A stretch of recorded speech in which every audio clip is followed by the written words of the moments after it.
WhatsApp guys, आज हम देखने वाले कौन कर रहा है संसद हमले पर राजनीति, parliament attack latest Narendra Modi. तो आज हम लोग का फनतंत्र का एपिसोड है, बहुत कुछ पता लगेगा इसके अंदर। बाकी वो भाई सिक्योरिटी ब्रीच तो था बहुत बड़ा, ये चीज तो मैं कहूंगा। ओरिजिनल वीडियो का लिंक है डिस्क्रिप्शन में। चैनल पर नए तो प्लीज सब्सक्राइब, वीडियो कर दे लाइक। 1 2 3 गो। दोस्तों, सयाने लोग कहते थे कि सोच समझकर बोलना चाहिए, लेकिन कुछ कांग्रेसियों का फंडा है कि बस बोल दो, दुनिया समझती रहेगी कि तुमने क्या बोला। सीधी बात। यही हाल कांग्रेस के सांसद अधीर रंजन चौधरी का है। एक वक्त पर ये प्रधानमंत्री को गंदी नाली बोल चुके हैं, उन्हें धृतराष्ट्र कह चुके हैं, राष्ट्रपति द्रौपदी मुर्मू को राष्ट्रपत्नी बोलकर उनका अपमान कर चुके हैं, और अब इन्हीं अधीर बाबू ने संसद पर दो मंद बुद्धियों के कूद जाने पर नया धमाका किया है। बजाय ऐसी घटिया हरकत करने वालों की आलोचना करने के अधीर बाबू इन मंद बुद्धियों को बेचारे बेरोजगार बता रहे हैं। पता नहीं मंद बुद्धियों से कांग्रेसियों को इतनी मोहब्बत काहे को है। तो बेरोजगार कुछ भी करेगा, समझ रहे हो? ये क्या बात है? लॉजिक रोजाना हम कहते हैं बेरोजगार बेरोजगार। आज देखो वो बेरोजगार आज इस हमले के पीछे एक वजह है। पॉलिटिक्स कर प्रधानमंत्री जी हमें कह रहे थे सदन शुरू होने के समय, बाहर की गुस्सा अंदर मत लाया करो। देखिए, हम लोग नहीं लाए, आम जनता उनकी अपनी दिल की गुस्सा अंदर लाने की कोशिश कर रहे हैं। क्या बात है अधीर बाबू, क्या बात है। कुछ समझाने जा रहा हूं, प्लीज जरा ध्यान से सुनिएगा। अगर कुछ पगलैट जिनके ना कुछ आगे का पता ना पीछे का, अगर वो आतंकवादियों की तरह संसद में घुसते हैं, संसद की विजिटर बालकनी से कूदकर सबको टेरराइज करते हैं, स्मोक गन चलाकर दहशत फैलाते हैं, तो बजाय इसके लिए उनको क्रिटिसाइज करने के, विरोध के इस तरीके पर ऑब्जेक्ट करने के, आप उन्हें बेचारा बोलकर उनके नाम की मेहंदी अपने हाथों में लगा रहे हो। क्या बात है? अगर ऐसा है तो आप में और उन लोगों में क्या फर्क है जो इजराइल के 1100 लोगों की जान लेने के बाद भी हमास को डिफेंड कर रहे थे? बताइए। ये बड़ी अच्छी बात कही है। और चाचा, एक सांसद होकर भी आपको ये बात क्यों नहीं समझ में आती कि आपका कॉज या मकसद कितना भी जेन्युइन क्यों ना हो, आपकी शिकायत कितनी भी सही क्यों ना हो, लेकिन अपनी नाराजगी दिखाने में आप वायलेंट नहीं हो सकते। संसद को देश की सबसे पवित्र जगह माना जाता है। ये वो जगह है जहां देश की 90 करोड़ जनता के वोट डालने के बाद 542 सांसद चुनकर आते हैं। हर एक सांसद 20-25 लाख वोट लेकर संसद में आता है। ये वो लोग हैं जिनके लिए गए डिसीजन से देश का फ्यूचर तय होता है। अब ऐसी जगह दो चार पगलैट जैसे तैसे घुसकर अगर कोई किसी तरह का क्योस क्रिएट करते हैं तो उनको क्रिटिसाइज करने के बजाय आप तो कमरा बंद करके मुंह में तकिया ठूंसकर उनके नाम पर रोना शुरू कर दिए। ऐसा काहे को? क्या बात है सर, क्या बात है सर। उन्होंने जो किया उसके बाद उनके साथ कैसी भी इमोशनल कहानी जोड़कर कि वो तो बेरोजगार थे, उन्हें कब्ज हो रखी थी, उनके पास तो नेटफ्लिक्स का सब्सक्रिप्शन भी नहीं था, इसलिए उन बेचारों ने ऐसा किया, ऐसी किसी बात का कोई मतलब है क्या? बिल्कुल नहीं। बाकी सांसद अपने लॉगिन पासवर्ड दुनिया में बांटते फिरते हैं। आप एक काम करो, अपनी सांसदी मुझे ट्रांसफर करो, मैं अपने वीडियोस खत्म करने के बाद दिन में एक बार संसद हो आया करूंगा। नहीं, बढ़िया आइडिया नहीं? बहुत बढ़िया आइडिया, बहुत ही बढ़िया। क्या विचार है। और ऐसा नहीं कि इस घटना के बाद गुल खिलाने वाले अधीर बाबू अकेले हैं। इस बाग में एक से एक घाघ बैठे हुए हैं। खुद बीजेपी से भी इतने सवाल हैं कि इस वीडियो में आगे हम करेंगे। आइए फिर से लौटते हैं मेन मुद्दे पर। दोस्तों, जिस दौरान मैं ये वीडियो रिकॉर्ड कर रहा हूं, खबर ये है कि इस हमले का मास्टरमाइंड ललित भी थोड़ी बहुत कूद फान मचाने के बाद पकड़ा गया है। इस तरह इस मामले में अब तक कुल 5 लोग पकड़े जा चुके हैं, और सच कहूं तो मेरी इनमें से किसी से भी कोई हमदर्दी नहीं है। ये वही लोग हैं जिन्हें ना क्रांति का कुछ अता पता है, ना खुद इनको कुछ आता जाता है। इतना हुनर भी नहीं है कि कोई इन्हें ढंग की नौकरी दे दे, मगर फिल्में देख देख कर इनमें चवेरागिरी का भूत सवार हो रखा है। इनको लगता है कि हाँ, ये वाला प्रोफेशन अच्छा है। जैसे छोटे बच्चे हीरो बनने के लिए बाजार से स्पाइडरमैन वाला सूट ले आते हैं, इनको भी जब हीरो बनना होता है तो ये बाजार जाकर क्रांतिकारी वाला सूट ले आते हैं। कौन सा अत्याचार हो रहा है महिलाओं पे? ये आप पता नहीं कौन से नशे में घूम रही। सच कहूं तो मैं इस डिबेट में पढ़ना ही नहीं चाह रहा था कि कौन क्या कर रहा था इनमें से, किसके पास नौकरी थी या नहीं थी, कौन किस बात को लेकर परेशान था। भैया एक मिनट यार, ढंग की नौकरी ना होना, लाइफ में परेशान होना कब से कोई रीजन हो गया वायलेंस करने का? अगर बेरोजगार या परेशान होना वायलेंस का रीजन होता तो आधी दुनिया सड़कों पर आकर एक दूसरे के गर्दनें नहीं काट रही होती। ये कुछ नहीं है, सिर्फ और सिर्फ नाखून कटवाकर शहीद बनने की कोशिश करने वाले लोग हैं। ये वो लोग हैं जिन्हें अपने साथ क्रांतिकारी का तमगा भी लगाना है और करना भी कुछ नहीं है। वरना क्या कोई सेंस है जो इन्होंने किया है? किस काम को इन्होंने किया बताइए?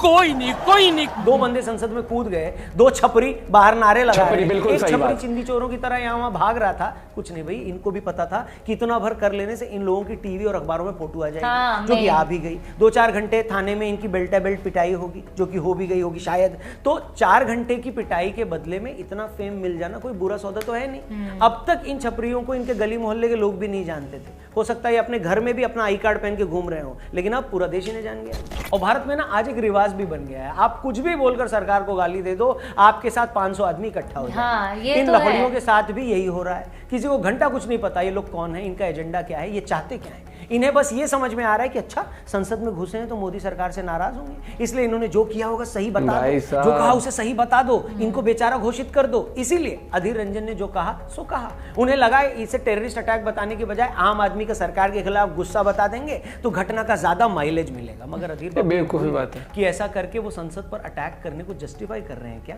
इसीलिए प्रमोद तिवारी बोल रहे हैं कि सरकार लगता है दूसरा पुलवामा करवाना चाह रही है। ये प्योर स्टूपिडिटी और कुछ भी नहीं है। लोग क्या भाषण दे रहे हैं। मैं पूछता हूं अगर आपके कोई इशू है भी और आपने सोच लिया है कि चलो हम इस तरह संसद में घुसकर लाइमलाइट लेंगे, अगर ऐसा सोच भी लिया है तो मैं पूछता हूं कि इन लोगों ने 13 दिसंबर की ही डेट क्यों सिलेक्ट करी। क्या इन फर्जी क्रांतिकारियों को किसी ने ये नहीं बताया कि इसी दिन 2001 में पाकिस्तानी आतंकियों ने हमारे पार्लियामेंट पर अटैक किया था। अब मेरी समझ से परे है कि इसी दिन पार्लियामेंट में घुसकर ये लोग क्या प्रूव करना चाह रहे थे। क्या ये अपनी तरह से उस अटैक की एनिवर्सरी मना रहे थे। मतलब जो लंपट खुद को देशभक्त बताकर आम आदमी के नाम पर संसद में घुस रहे हैं, वो उस दिन ये काम क्यों कर रहे हैं जिस दिन पाकिस्तानी आतंकियों ने हमारी पार्लियामेंट पर हमला किया। ये पाकिस्तानी है क्या खुद ही? क्या कोई लॉजिक है इसके पीछे? क्या कोई सेंस है? मेरे को तो नहीं समझ में। दूर दूर तक नहीं है, दूर दूर तक कोई सेंस नहीं है। और तो छोड़ो वो लोमड़ी के मुंह वाला गुरपतवंत सिंह पन्नू, वो भी एक महीने से यही बोल रहा था कि 13 दिसंबर को देखना इंडियन पार्लियामेंट में क्या होता है। और देखो क्या हो गया। जिन लोगों को नहीं पता उन्हें बता दूं कि अब इसी पन्नू ने इन 5 छपरियों को इनाम देने का ऐलान किया है और ये भी कहा है कि इनको किसी तरह की भी लीगल मदद की जरूरत है तो वो भी हम देंगे। तो क्या माना जाए। वो पन्नू जो भारत के टुकड़े करना चाहता है, भारत के दिल्ली पंजाब को खालिस्तान बनाना चाहता है, क्या ये सारे लोग उसके इशारे पर काम कर रहे थे? अगर सच में ऐसा है तो सोचो ये कितने शर्म की बात है, कितने शर्म की बात है, खासकर उन लोगों के लिए जो इन्हें बेचारा बेरोजगार बता टैटू अपनी कमर में गुदवा कर 2 दिन से गिद्दा डाल रहे थे। और बीजेपी वालों से भी मेरे कुछ सवाल हैं। गजब के हो यार तुम लोग, गजब। संसद में घुसने वाले उन दोनों लोगों के पास तुम्हारे सांसद के नाम से बने, चूक तुम्हारी सरकार से हुई और मामला उठाने पर निलंबित किया तुमने विपक्ष के 15 सांसदों को। बहुत बढ़िया। महुआ मोइत्रा का लॉगिन किसी और ने यूज कर लिया तो तुमने उसे संसद से निकाल दिया और यहाँ तुम्हारे एमपी के नाम पर पास लेकर लोग संसद में बंदरों की तरह गुलाटियां मारते फिर रहे हैं और तुम्हारे सांसद का ही किसी को पता नहीं। सच में अगर ये सांसद किसी और पार्टी का होता ना तो अब तक तुमने ही उसको कुतुब मीनार की छत पर नंगा करके मुर्गा बना देना था। नहीं दूसरी बात, नया संसद भवन बनाने में सरकार ने कितने पैसे लगा दिए मगर संसद की सुरक्षा में लगे गैजेट्स आज भी बताया जा रहा है 19 साल पुराने। क्या बात है। ये तो वैसे ही हो गया कि कोई कंपनी 1 करोड़ की लग्जरी कार बना दे मगर उसमें एक भी एयरबैग देना भूल जाए। सच में गजब ही कर दिया है। मतलब सरकार को ये लगता है कि सांसद ज्यादा हो गए तो नई संसद होनी चाहिए, नए वक्त में नई इमारत में जाना चाहिए जिसमें भारत की पहचान दिखे। ये बस समझ में आता है और हमने तो इसी चैनल पर उसके लिए सरकार की तारीफ भी करी थी। मगर ये कैसे हो सकता है कि नई संसद बनाने में करोड़ों रुपए लगा दें मगर इसकी सेफ्टी के लिए एक नया सेफ्टी इक्विपमेंट न खरीदो। और तो छोड़ो, भास्कर में छपी एक रिपोर्ट के हवाले से बताया गया है कि पिछले 10 साल से संसद में एक भी सिक्योरिटी स्टाफ की भर्ती नहीं हुई है और अब भी सुरक्षा कर्मियों के 150 पद खाली पड़े हैं। ये भी मेरी समझ से परे है कि सिक्योरिटी जैसे इंपॉर्टेंट डिपार्टमेंट में इतने पद कैसे खाली रह सकते हैं। ये कोई क्लेरिकल काम तो है नहीं कि चलो काम चला लेंगे। अरे भैया सिक्योरिटी के लिए जितने लोग चाहिए वो तो लगेंगे ही ना, उसमें भी कोई कैसे एडजस्टमेंट कर सकता है। वो भी तब जब आप जानते हैं कि पाकिस्तान बैक टेररिस्ट हमेशा किसी मौके की फिराक में है। वो भी तब जब पन्नू जैसे सुबह शाम कोई ना कोई धमकी दे रहा है। वो भी ऐसे समय में जब खालिस्तानी एलिमेंट्स फिर से एक्टिव हुए पड़े।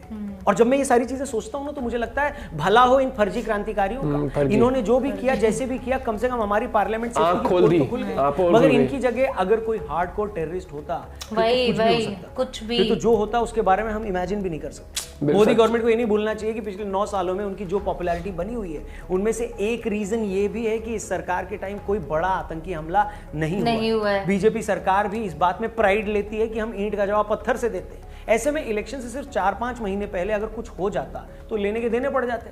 इसलिए जरा इस बात पर उनको ध्यान देना चाहिए, वरना पता चला जो काम राहुल बाबा और इंडी गठबंधन की 575 पार्टियां मिलकर नहीं कर पा रही वो 2-4 पगलैट संसद में सुतली बम फोड़कर कर जाएंगे। सोचने वाली बात है। बिल्कुल। वैसे राहुल बाबा से याद आया कि जब पार्लियामेंट में छपरी कूदा और स्मोक गन से धुआं हो गया तो राहुल बाबा भी वहीं संसद में खड़े थे। अब कांग्रेसी ये दावा कर रहे हैं कि जब संसद पर इतना बड़ा हमला हुआ तो राहुल बाबा एक चीते की तरह बिना डरे वहां डटे रहे, खड़े रहे। कुछ कांग्रेसियों ने तो 2-3 दिन से रोटी नहीं खाई है, वो बस राहुल बाबा की ये पिक्चर निहार रहे हैं, सोशल मीडिया पर शेयर करके उन्हें अल्फा मेल बता रहे हैं। ऐसा अल्फा मेल जिसका नाम सुनकर एनिमल वाला रणविजय भी अपनी पैंट गीली कर ओ भैया, सुनाई दे रहा है, बेरा नहीं हूं मैं। ओ भाई, वही बीजेपी वाले अलग ही मौज ले रहे हैं। उनका कहना है कि राहुल बाबा हिम्मत से नहीं खड़े हैं, बल्कि संसद में जब हमला हुआ तो वो डर के मारे वहीं जम गए हैं। उनकी हवा टाइट हो गई है, उनके कानों से धुआं निकल गया और उन्हीं कानों से निकले धुएं की वजह से ही संसद का फायर अलार्म बज गया। ओ भाई, मजा आया। ओ भैया, ये क्या था? अब हमें नहीं पता कि क्या हुआ, कैसे हुआ। ये तस्वीर देखिए और बताइए राहुल बाबा हमले के बाद डटे हुए हैं या डरे हुए हैं। इसके अलावा इस खबर पर आपकी जो भी राय है वो भी कमेंट बॉक्स में कमेंट करके जरूर बताइए। कांग्रेस जो पार्लियामेंट पर पॉलिटिक्स कर रही है उसे आप कैसे देखते हैं? बीजेपी जो बहानेबाजी कर रही है अपने अपने लेवल पर, उसको आप कैसे देखते हैं? कमेंट सेक्शन में कमेंट करके बताइएगा। इस पूरे में आप किसकी गलती देखते हैं उसका नाम जरूर लिखिएगा। बाकी जाने से पहले डिस्क्रिप्शन में सबसे बड़ा तो यहाँ पर सिक्योरिटी लूप होल दिखा है। हमें नहीं पता क्या बीजेपी क्या कांग्रेस कर रही है, लेकिन वो जो जगह है ना वहाँ से देश चलता है, देश चलता है, पूरा देश। लोगों ने इलेक्ट किया हुआ उनको। सिक्योरिटी की बात है, अगर वहाँ खाली पद है तो उनको लोगों का वो चलता है वहाँ से। नहीं, ये आज वाली बात बिल्कुल ठीक है कि ये पोल खुली है कि यार ये तो इजीली चल गए वहां पर। और आप इमेजिन नहीं कर सकते अगर कोई बड़ा हादसा हो जाता तो होता, कोई पन्नू शन्नू टाइप का कोई, वो तो बेवकूफ आदमी है, वैसे बता रही हूँ मैं निकलता है कि मतलब ये भी यार सोचने वाली बात है। और अलग अलग इसके ऊपर अलग पॉलिटिक्स चल रही है। कोई अगर बेरोजगार, यार तुम इस चीज को बेरोजगारी से डिफाइन करोगे आप? कोई आके इस तरीके से ये चीज हरकत कर रहा है वहां पर है? ये तो इसलिए बोलने लग गए ना, फिर मुझे लग रहा है कि क्या बोलते सब ठीक था, नॉर्मल था, फुसकी बम था, ये था वो था। यार आप कुछ भी हो, सिक्योरिटी ब्रीच हुआ है, आप किसी को भी इस तरीके से नहीं। और जो लोग इनके समर्थन में आ रहे हैं इनके, वो तो फिर तो भैया फिर तो तुमने डेमोक्रेसी के नाम पर तुमने ये समझ लो तुम तो मजाक ही बनवा रहे हो अपना, ठीक है। और ये तो भाई इस पे जांच होनी चाहिए कि किसी और के एक्सेस लेके कोई कैसे एंटर कर सकता है। हाँ, चाहे वो किसी भी पार्टी का हो। मैं तो कह रही हूँ बहुत बड़ा वो है, बहुत बड़ा लूप होल दिखा है। और देखो यहाँ पर तो क्रिटिसिज्म बीजेपी को मिलेगा, नो डाउट मिलेगा वहां पर। क्यों? क्योंकि जैसे बताना तो सिक्योरिटी मतलब का हो गया, हर एक चीज हो गया। सरकार है यार, सरकार बीजेपी की जिम्मेदारी लेनी चाहिए, उनको बोलना चाहिए कि भाई, और इसके ऊपर आना चाहिए कि अगर सिक्योरिटी लूप होल है, इक्विपमेंट ढंग के नहीं लगे हुए, जो चीज भी है, क्योंकि कितने लेयर की सिक्योरिटी होती है वहां पर यार। और ये कोई नॉर्मल फंक्शन नहीं हो रहा है वहां पर कि हाँ आज पता लगा था। छपरी टाइप पहुंच गए अंदर। अगर मतलब ये लगता है फिर अगर ऐसे ही कोई भी जा सकता है तो बाकी जो प्लान से आते हैं प्रॉपर, वो तो कितनी तगड़ी प्लानिंग करके आते हैं। और मुझे लगता है अंदर के कोई ना कोई मिला हुआ है इसके अंदर, अंदर का भी कोई ना कोई मिला हुआ है। भाई मिली भगत कितनी भी अच्छी हो, मिली भगत है, लेकिन जब तक की इक्विपमेंट हर एक चीज नहीं होंगी। और अंदर कोई ना कोई मिला, मुझे साजिश लग रही है इसके ऊपर। ऐसे कैसे, एक बात बता, एक्सेस भी लेके प्रॉपर प्रिंट आउट निकलवा के, कोई डिपार्टमेंट में, कोई सिक्योरिटी डिपार्टमेंट में या एंट्री डिपार्टमेंट में अंदर, मतलब जब तक आपको पता नहीं है अंदर क्या है, किस जगह है, क्या चीजें हैं। मुझे गड़बड़ ये लग रही है कि जो एक्सेस पास देता है, क्या पता वहां पर कोई गड़बड़ हो। कुछ भी देखते हैं क्या पता लगता है। आप अपना पॉइंट ऑफ व्यू शेयर करना भूलें। मिलते हैं आपसे वीडियो के साथ, बाय बाय, टेक केयर।